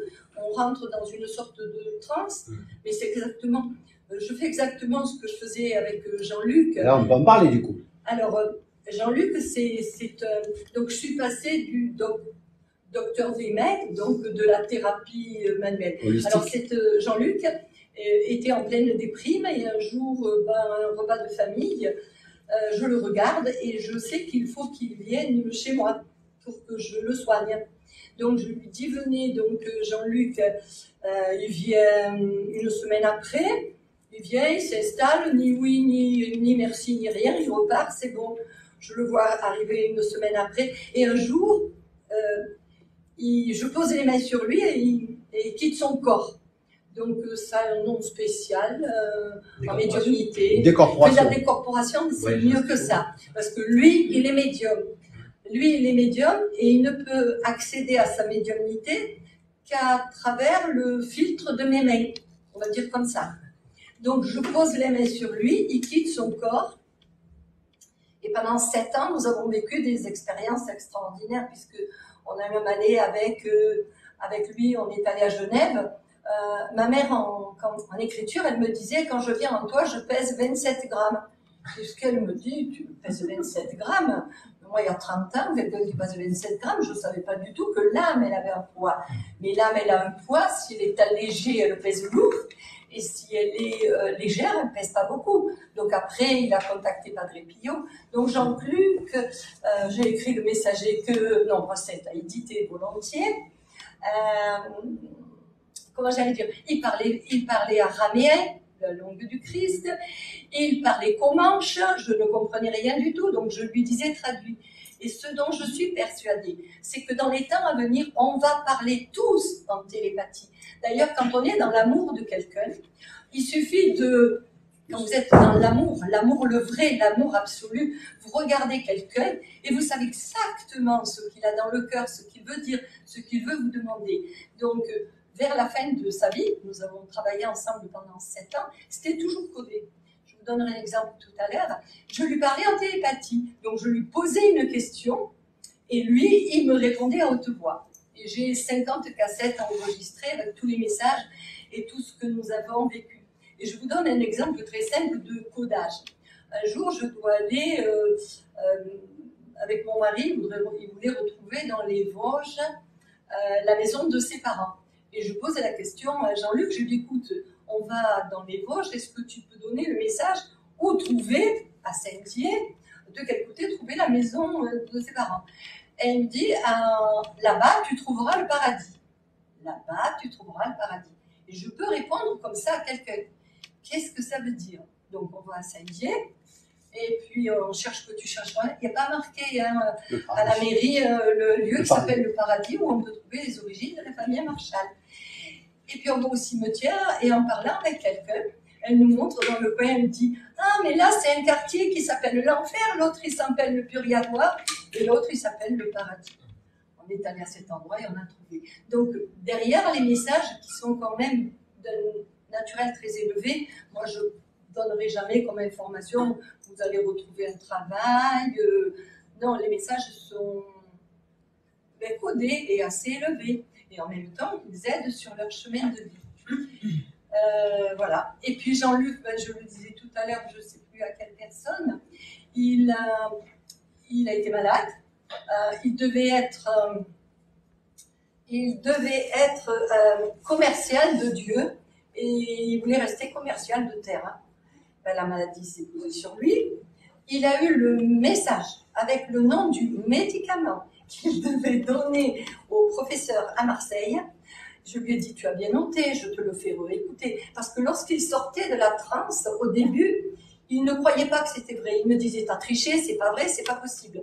Parce qu'il ne croyait en rien, quand la première fois. Croyait en Dieu? Et il était catholique, il avait été baptisé, c'est tout. Voilà. Les prières, il ne les savait pas. Il m'expliquait avant de la médiumnité, il se signait. Il m'a expliqué comment recoudre le corps de quelqu'un. Et quand je lui disais, après chaque opération, il m'a expliqué, il m'a dit, il faut que tu prennes ton cristal et tu fais comme ça, comme ça. Il était en état de transe, donc lui, il savait rien du tout.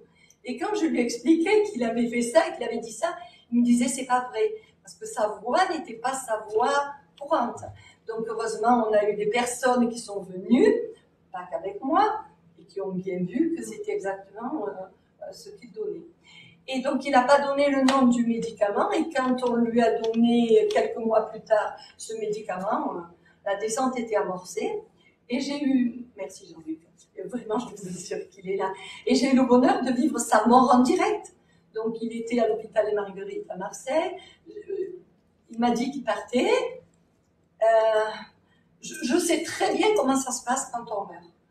Et il m'a expliqué. Il m'a empêché de dormir pendant 8 jours où il n'a pas été incinéré. Parce qu'il me disait, le jour, tout le monde passe à moi, et la nuit, il est tout seul. Donc, il m'empêchait de dormir pour que je sois avec lui.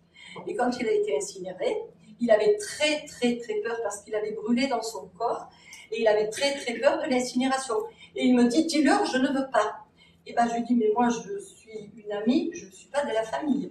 Donc, je n'allais pas dire à sa femme de ne pas l'incinérer.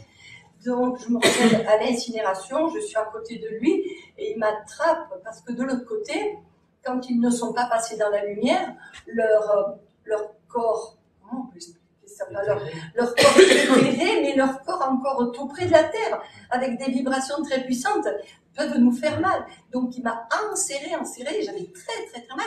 J'ai dû sortir quand le cercueil est passé pour être brûlé. Et ben, je sors, il arrive de suite, il me dit, t'as raison, ça fait même pas mal. Voilà. Et après, ça a continué. Voilà. Ben, écoutez, je vous conseillerais, parce que c'est une véritable Bible, ce livre, parce que c'est vrai. Ça s'appelle Le Messager, vous pouvez le trouver sur Nombre 7. Librairie Nombre 7.fr. Le Messager. C'est un très beau livre parce qu'il apprend, il est descendu dans les mondes de l'ombre. Une fois, quand on était à Genève avec Sylvie Détioula, je posais les mains et il se réveille, il était vraiment, vraiment pas bien. Et il me dit, tu sais, les mondes de l'ombre, c'est encore pire que le clip de Michael Jackson. Et il me dit, il a mis beaucoup de difficultés. Et quand il était malade, il me disait, dis-moi que je n'irai pas. Mais tu ne peux pas y aller. Tu as contacté Padre Pio, tu as contacté Sainte Thérèse, tu as contacté aussi, pas uniquement des grands saints, mais il était très élevé spirituellement. Et sur Terre, en fait, il était terre à terre. Plus que ça, dès qu'il quittait la chambre des anges, c'est là où je suis, quand je fais les soins, il était vraiment, il ne me connaissait pas, hein, il était macho. Ah, il ne me connaissait pas, il était très terre à terre. Il buvait, il mangeait, il faisait l'amour, mais il avait une vie normale jusqu'à ce qu'il soit malade. Il était par contre très, très gentil. Il avait un cœur d'or, il était d'une générosité extrême. C'est pour cela d'ailleurs que ça s'est passé comme ça. Donc il m'a laissé cet héritage de codage dans la médiumnité. Donc, c'est vrai que c'est pas toujours évident. Cécile, toi, dans ta pratique holistique, est-ce que ça t'arrive déjà d'avoir des phénomènes un peu comme vibratoires ou des phénomènes un peu comme a vécu Alors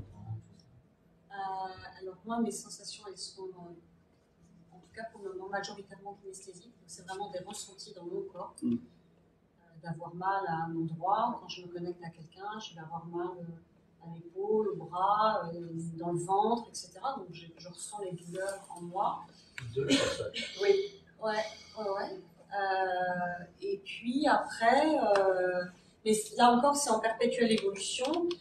Il m'arrive d'avoir des mots qui arrivent,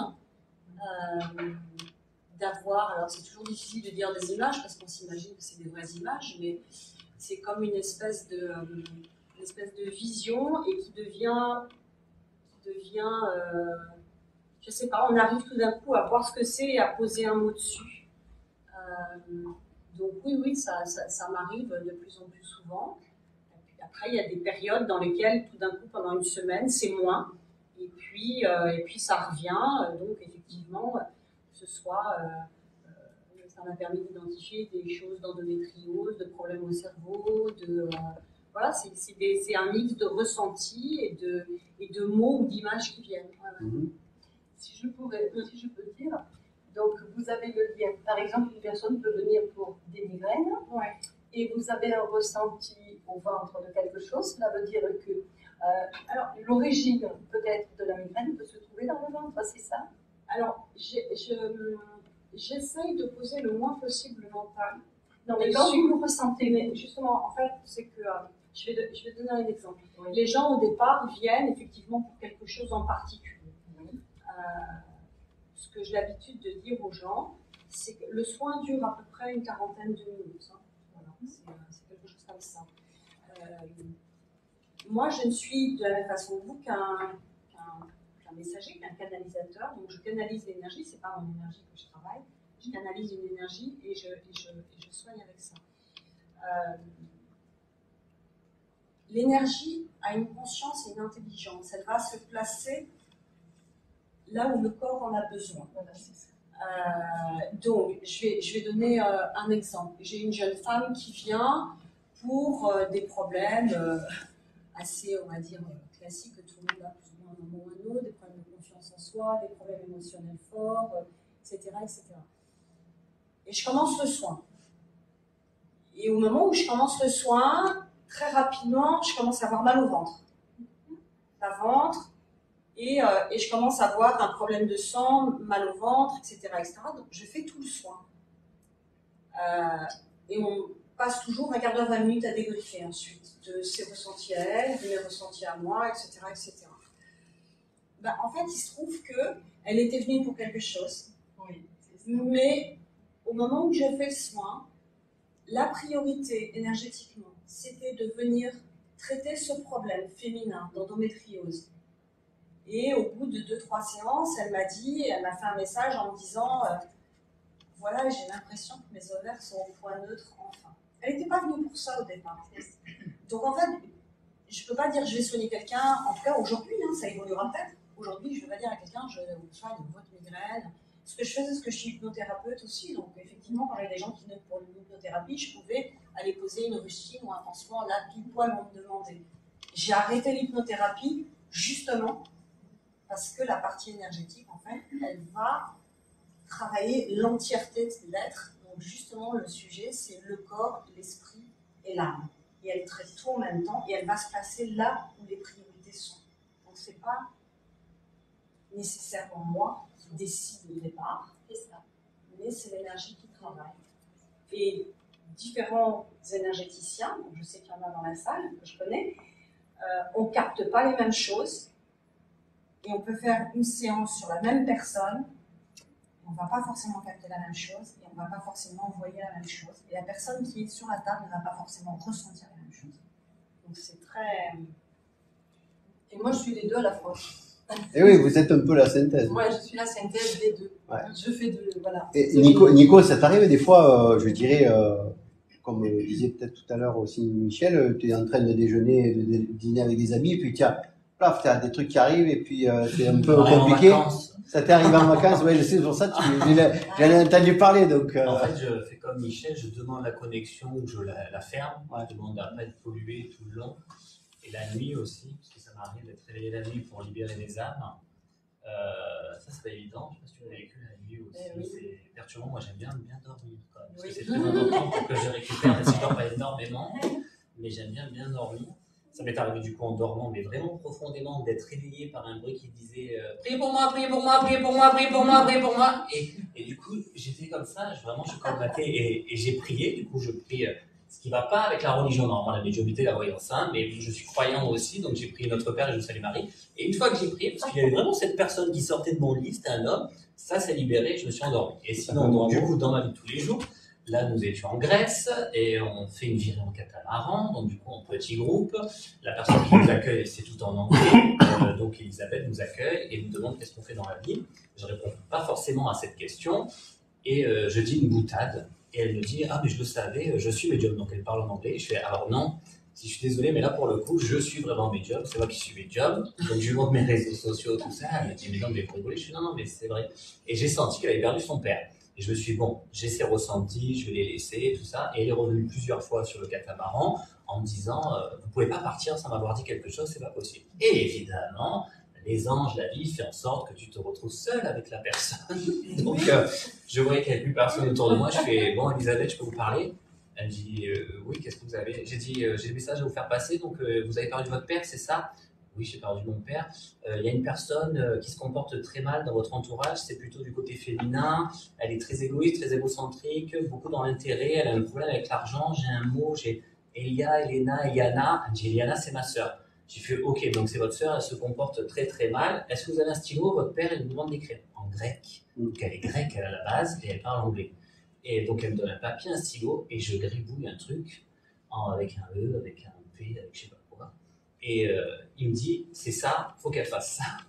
Et du coup, elle fait les yeux comme ça. Je dis, vous n'avez pas de problème médical apparemment, mais il faut faire ça. Qu'est-ce qui s'est passé il y a 3 semaines? Elle me dit, il y a 3 semaines, j'ai eu une problématique, je suis allé à l'hôpital, j'étais de toutes les couleurs, ils ont fait des prises de sang et ils en ont trouvé. Sauf qu'à un moment donné, ils m'ont dit, vous êtes en déshydratation sévère et il faut boire. Et en fait, ce que vous avez écrit, c'est boire à l'impératif en grec. J'ai dit, ah, ok. Et je ne savais pas écrire grec, je ne sais pas, tout ça, tu vois. Donc, j'ai continué à donner des messages et ça m'arrive de temps en temps. La dernière fois que ça m'est arrivé aussi, je ne sais plus quand c'était, mais ça m'arrive quand même assez régulièrement. C'est comme si tu avais une force qui te poussait. Et on ne devrait pas être intrusif. Ah ouais, et on est obligé de dire ce truc. Et les personnes sont souvent comme ça, d'où ils sortent, qu'est-ce qu'ils veulent. Et comme c'est super précis, ils ne peuvent pas se dire, bon, c'est du chiquet, quoi. C'est incroyable. Et oui, ça m'arrive aussi en repos. Et oui, la guide, mon Dieu, on avait pris une guide aussi à Athènes pour visiter l'Acropole. Et donc on arrive vers cette guide, une dame, je ne sais pas, une 50aine d'années, et elle me dit juste bonjour. Et je la regarde, je fais bonjour, vous avez arrêté de fumer? Elle fait quoi? Pardon? Ah, parce que vous l'avez entendu à ma voix? Je fais en même temps, mais elle juste dit bonjour, donc non. Hein. Et dans ma tête, je voyais trop particulièrement. Je voyais que toute la langue, elle avait le cancer de la langue, elle était toute noire derrière. Et je me disais, pourvu qu'elle s'arrête de fumer, parce que vraiment, elle ne va pas s'en sortir. Mais je ne vais pas dire. Je vais dire, moi je suis médium et je sais que vous allez mourir, c'est super, au revoir, à bientôt, vous allez mourir. Ça va être évident. Oui, c'est exact. Ouais. Donc on est des femmes psychologues aussi, on a, entre guillemets, un pouvoir sur les gens. C'est ça. Donc, mais on a cette humilité d'être connecté à notre cœur pour donner les messages, parce que si vous n'êtes pas humble, il n'y a pas de message, il faut savoir que ce n'est pas dans l'ego. Et il faut savoir amener des éléments, parce que si la personne, on la voit un peu se dégrader, on va dire, prenez soin de vous, peut-être il faudrait faire un peu des examens médicaux, tout ça, mais on ne va pas dire, vous allez mourir.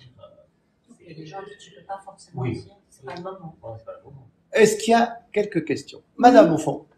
Vous avez parlé justement de mettre le mental de côté. Comment vous avez réussi à se dire?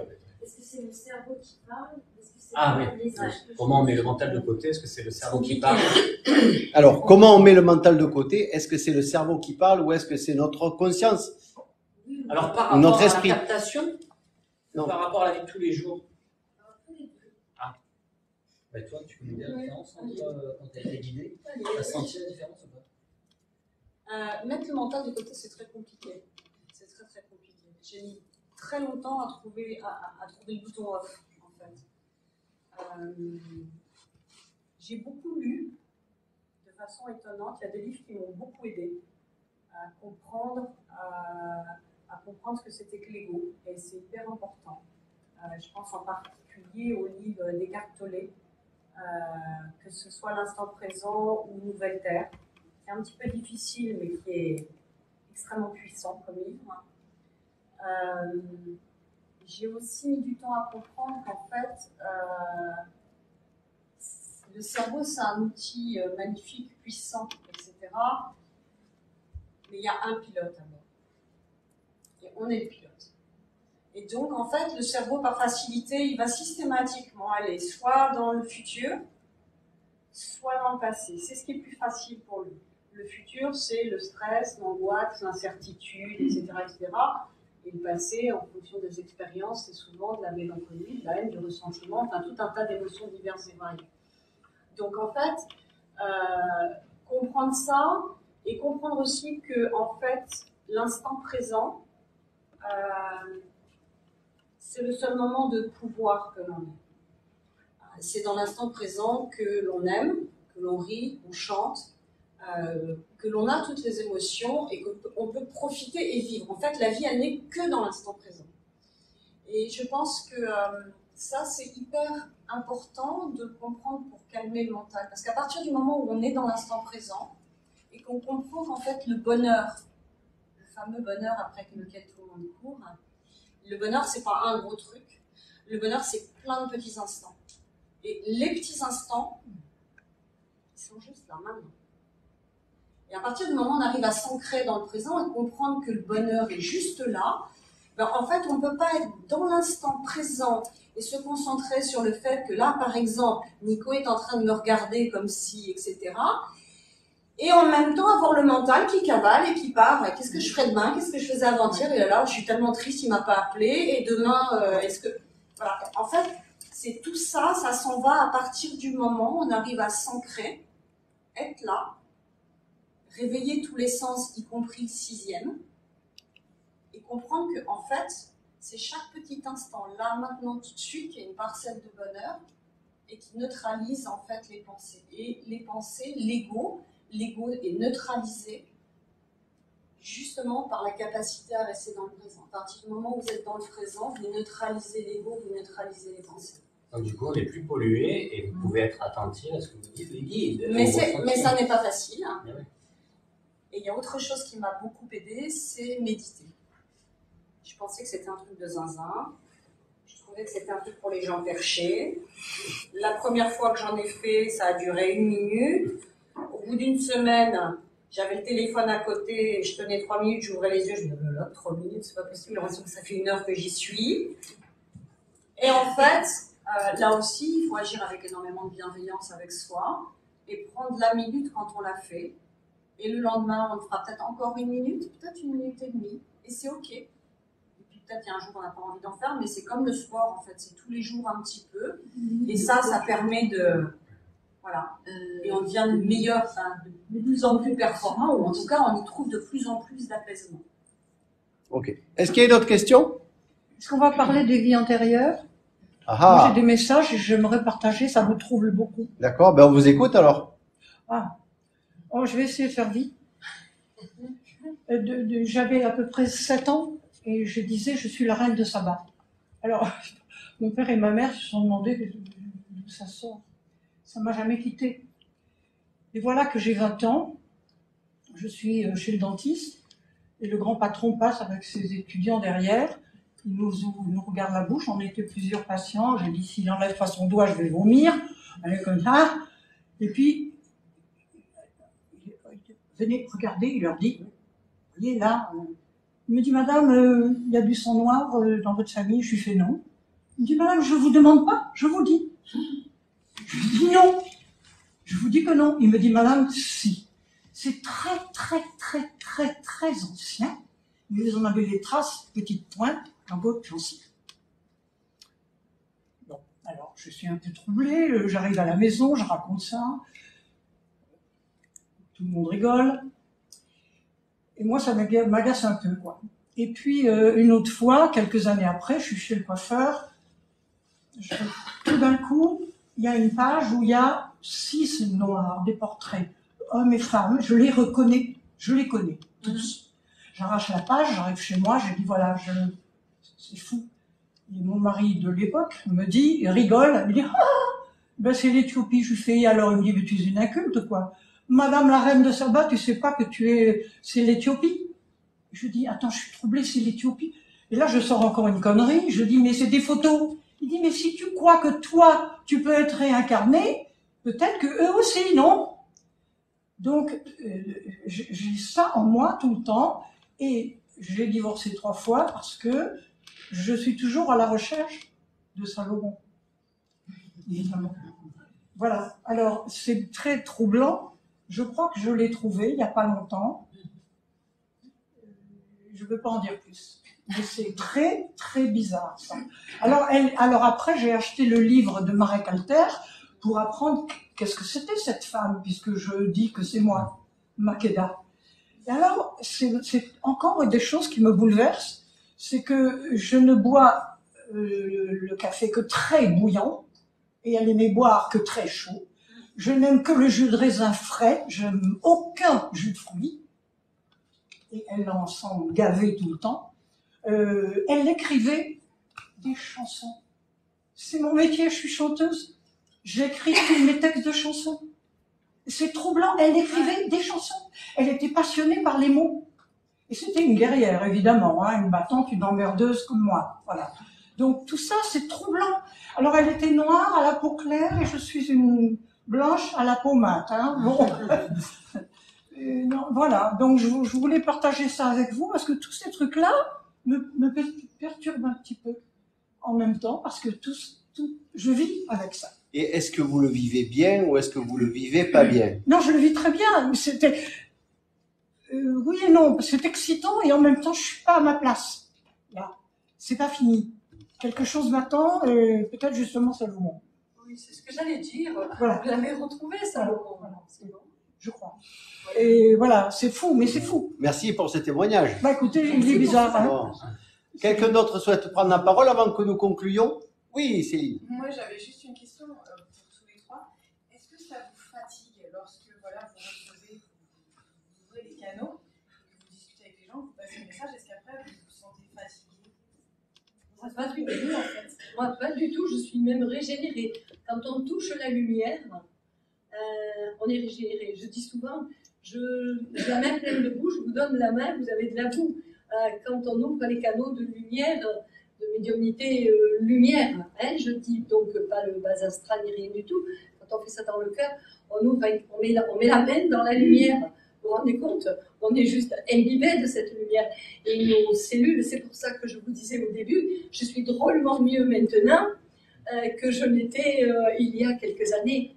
Plus on touche la lumière, plus on devient lumière. Donc non, ça fatigue. Enfin, moi, ça ne me fatigue pas du tout. Et même en vacances, je me débrouille toujours pour me retrouver en train de... Est-ce qu'il n'y aurait pas quelqu'un qui ne serait pas bien et que... Ah ben, Maro, tout va bien dans ta vie? Non? Ah ben viens, on va parler. Et que je pourrais aider parce que ça me manque. Alors, c'est pas une drogue, bien sûr, mais ça me manque. Et toi? Oui, je comprends. Alors moi, je ressens pas du tout de la fatigue quand je suis connecté. C'est vrai que ça c'est un peu plus amplifié. Par contre, si évidemment j'en fais 7 par jour, là je vais être fatigué puisque ça va dépendre de l'intensité aussi énergétique du défunt. S'il n'est pas forcément très élevé, ça va pas être très fluide. Donc je vais essayer de forcer la connexion. Je vais essayer de demander des passes droits pour avoir des connexions, pour avoir des messages. Là, ça peut me fatiguer, donc j'essaie d'en faire 4 à 5 maximum par jour, mais d'une demi-heure. Hein. C'est-à-dire que par jour, je peux faire maximum, en gros, 3 heures de connexion, de médiumnité ou de voyance. Mais comme le dit bien Michel, quand je suis en repos, j'ai ce surplus d'énergie qui fait que il doit être vidé d'une manière, en fait. Donc parfois, peut-être c'est pour ça qu'on a se connecter à d'autres personnes. Ou alors, je suis désolé de vous le dire, mais c'est quand même beaucoup lié au charnel aussi.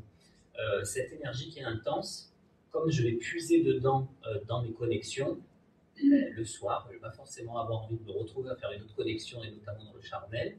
Et par contre, le week-end, on va dire où je suis plutôt en repos, là j'ai tellement d'énergie que j'ai besoin de me connecter à la personne pour vider cette énergie en trop. C'est beaucoup lié, je ne sais pas si ça t'a fait ça toi, ou si ça te le fait encore, moi c'est d'actualité en tout cas. Vu que l'énergie vient, part, me traverse, c'est pas évident tout le temps. Cécile, pour toi? Moi, ça ne me fatigue pas du tout, en fait. Ce que je disais tout à l'heure, c'est que je suis un canal, effectivement. Et l'énergie qui me traverse et avec laquelle je travaille, en fait, c'est une énergie d'amour, c'est une énergie bénéfique. Et j'aurais tendance à dire qu'à chaque fois que je fais des soins, ça me soigne autant que ça soigne la personne dont je m'occupe.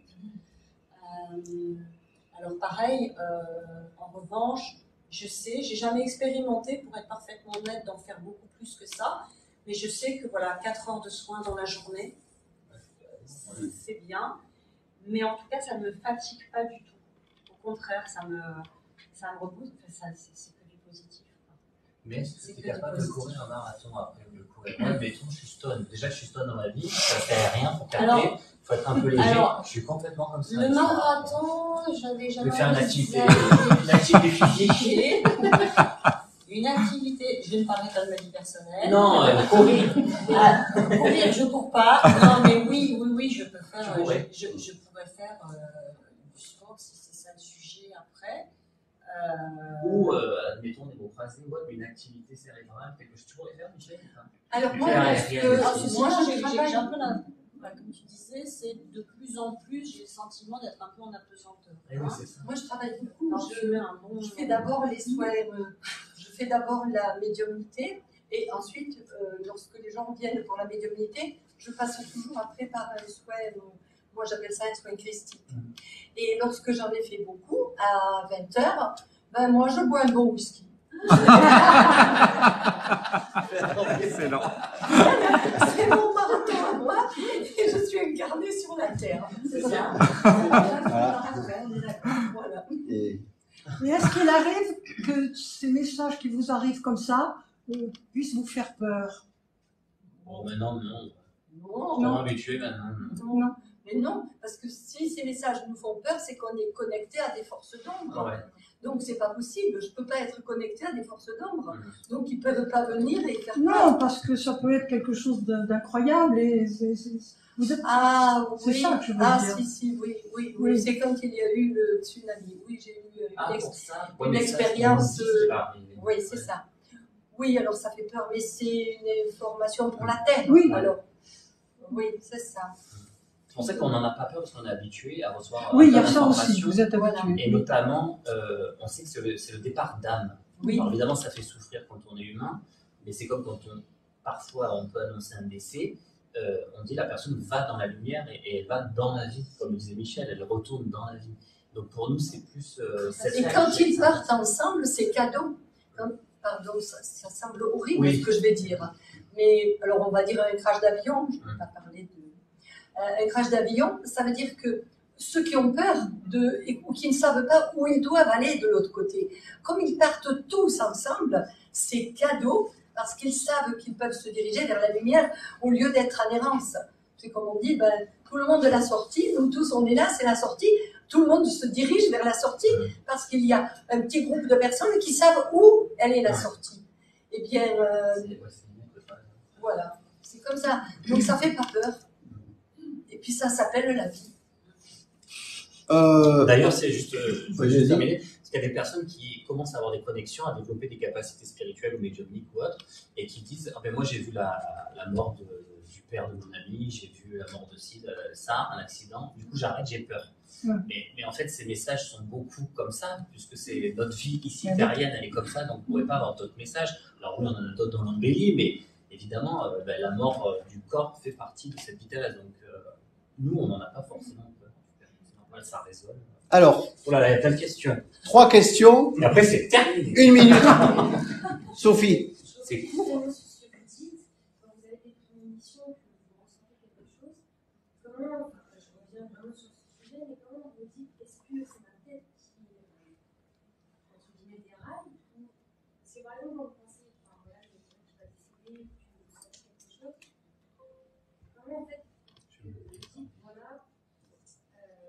savoir si c'est du vrai ou si c'est du fake.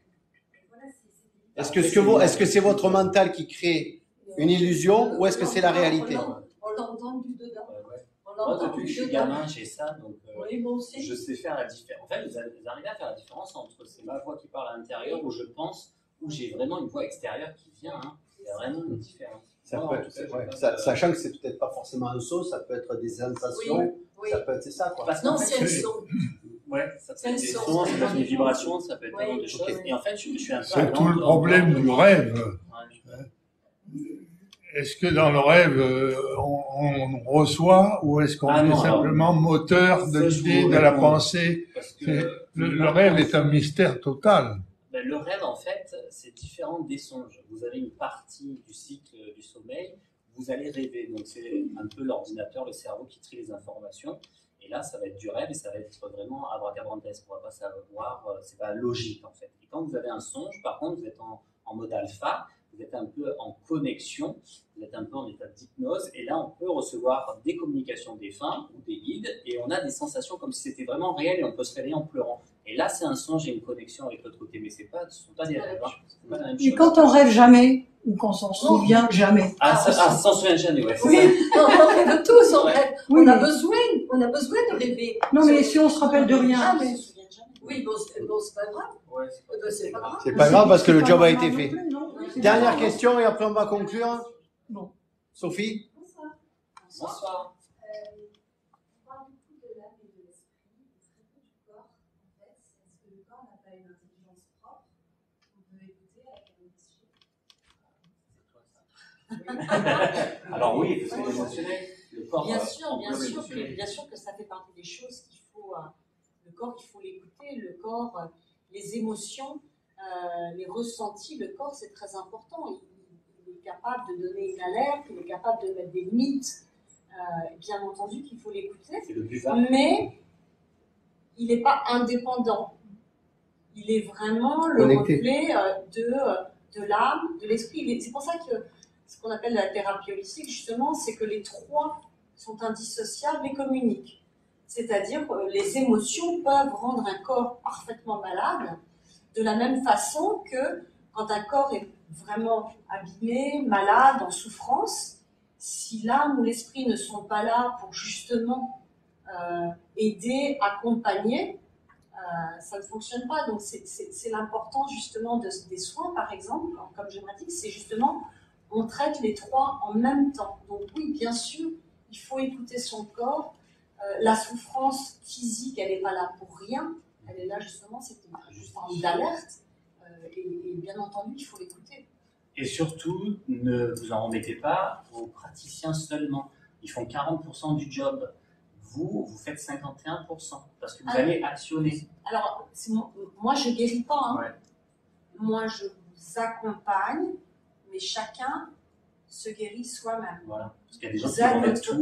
Voilà, c'est pour ça que je dis je suis qu'un intermédiaire et je vous accompagne dans votre propre guérison. D'accord ? Magic power of the mind. Allez, on va faire la conclusion. Eh bien, merci. Petite conclusion, Michel, quelque chose à dire? Un verre de whisky. Je vous remercie de nous avoir écoutés. Ouais, merci. Voilà. Voilà. Merci. Et donc, on vous...